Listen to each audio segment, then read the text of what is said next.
Knicks Daily Edition, baby. Welcome back.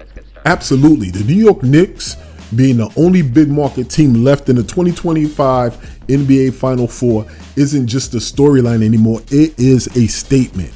It could signal the end of a long-standing narrative war in the NBA.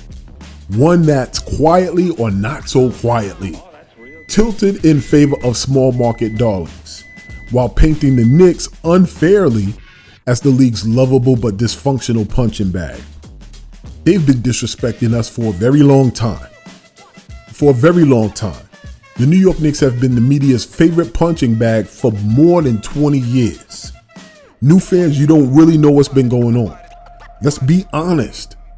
There's been no team that's taken more heat, more shots than the New York Knicks since the early 2000s. Whether it's bad trades, bloated contracts, ownership drama, all of that made us easy targets, yes. But the sports media, they ran with it.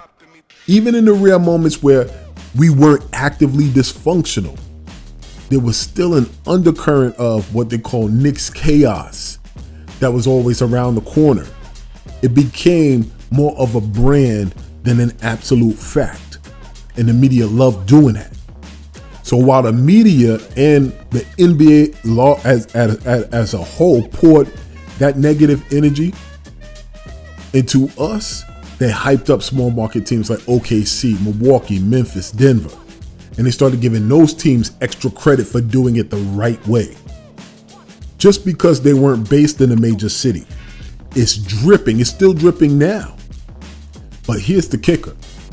The Knicks are now doing it the right way too, as a big market team. And it's tough for them to swallow. It's tough for them to swallow that this Knicks team was built, not bought. The 2025 Knicks aren't some mercenary squad of hired guns.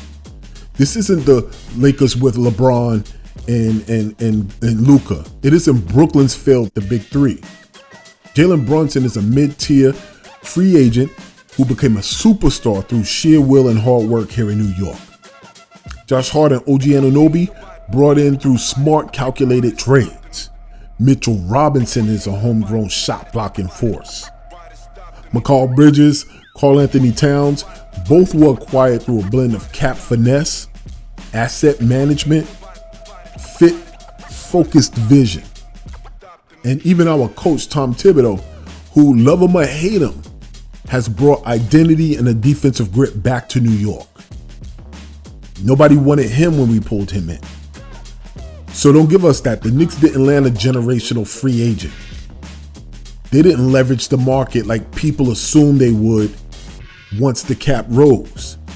They built a team, the kind of team that would have been lionized if it were in Indiana or Utah. The only difference, the Knicks happen to play in Manhattan. So y'all can miss me with all of that. Because this could change the perception of big market teams if the New York Knicks win the chip. If the Knicks win the title, or even just make the finals, it's going to throw a wrench in the NBA's long preferred small market good, big market bad narrative. Suddenly, it's not a story about entitlement. It's a story about patience. It's not just about star chasing anymore. It's about development and chemistry. You saw it on the largest stage. It's not dysfunction. It's about culture and resilience. That recenters the conversation that the Knicks could become the first big market team in years that fans outside of New York can genuinely root for. Because this time they earned it. They weren't handed anything. Anything. And if we're being honest, the NBA needs a strong Knicks team.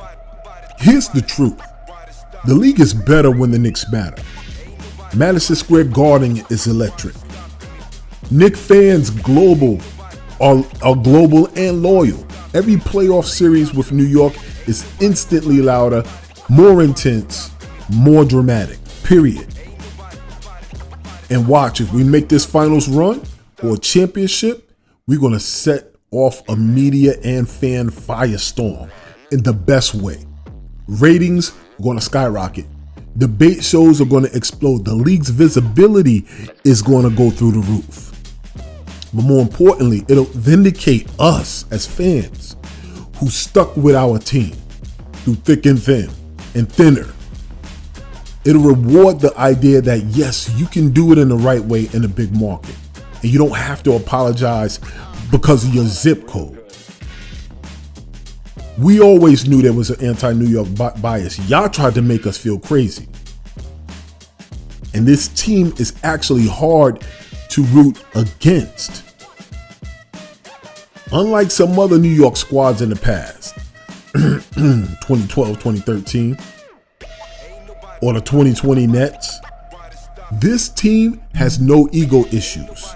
There ain't no me first ball, no washed up stars. What you do have is a selfless superstar in Jalen Brunson. A blue collar die for the loose ball, guys like Hart and Anunoby. A rebounding monster in Mitch. A coach who lives, breathes defense and accountability. And an unselfish culture that plays the game the way it's supposed to be played. The New York Knicks, our squad is gritty. We're tough. We play hard, we close games, we don't whine. So in a way, we've become America's team by accident. Just wearing orange and blue instead of red, white, and blue. We've done that by being authentic. So a win would reshape future team building strategies for the whole NBA. If the Knicks cut down the Nets this year, it could quietly reset how GMs and owners build rosters moving forward. Even in other big markets like Chicago, LA, or Miami.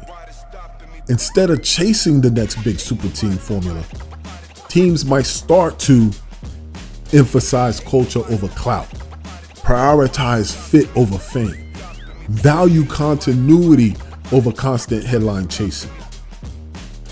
It would be a win.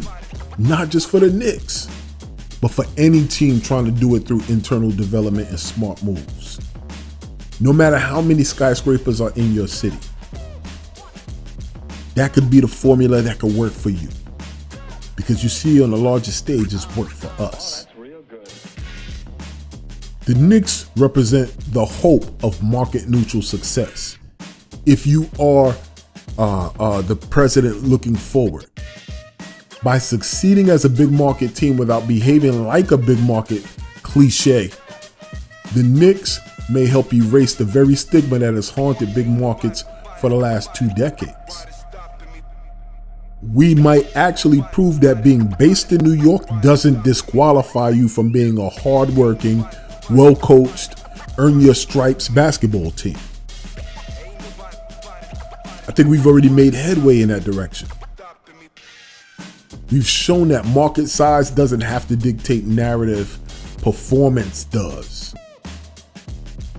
Performance does. So if the Knicks win the championship, it's not just a win for New York. It's a win for every fan who's been told that their team either is too big to deserve sympathy or too small to matter unless they overachieve. It would rebalance the NBA story, where success is earned, not expected, and greatness is respected, not resented. And for the first time in a long time, the Knicks would no longer be the joke. We'd actually be the proof. I'm gonna step off of my soapbox on this one. What say you? Keep this in mind. Same thing applies to life. That applies to our squad. There's no struggle, there's no progress. But remember this as well. Whether it's out there in the real world or here in these YouTube streets, here in Knicks Deli, everybody eats. I'm your boy Shea, and I'm out. Peace.